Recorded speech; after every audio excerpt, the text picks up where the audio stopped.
It was a beautiful sunny day, a normal day. Families hugged goodbye at the busy airport. Excited tourists boarded the shiny airplane.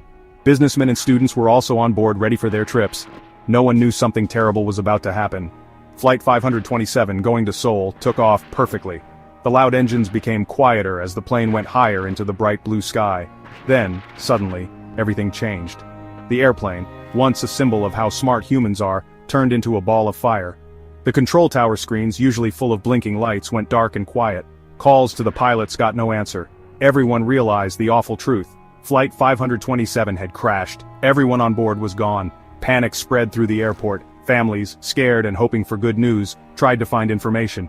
But all they could see was black smoke rising far away, a sad sign of what had happened. News of the crash spread very quickly.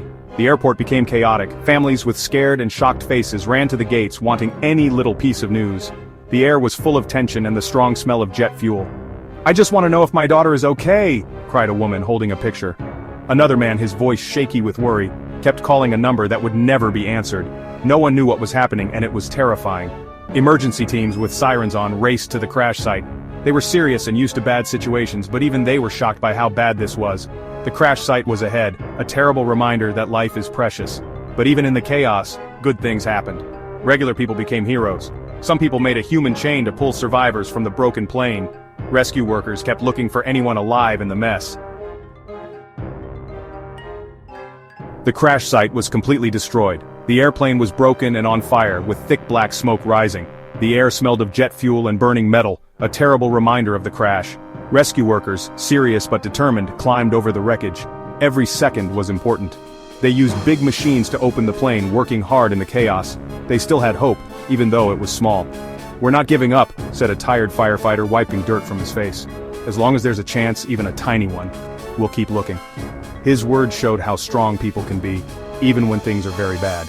But as time went on, hope started to disappear. More and more people were found dead, and it made the rescuers very sad. They kept looking for survivors, racing against time. The whole world watched and hoped for a miracle. The country woke up to the terrible news. Flags were lowered, showing everyone's sadness. The crash of Flight 527 wasn't just sad for the families, it was sad for the whole nation. Pictures of the victims, young and old, were on TV, a reminder of all the people who died. "We are very sad for the families who lost their loved ones," said the president, his voice full of emotion. "We are all together during this very sad time." His words, heard all over the country, didn't really help the families who lost so much. Investigators started to try and understand what happened. Did something break on the plane? Did someone make a mistake? Or was it something worse? The black boxes found in the wreckage held the answers about those last scary moments. The crash of Flight 527 showed everyone how easily life can be lost, and how we can't always predict what will happen. It left many questions, broken dreams, and a nation trying to understand such a terrible event.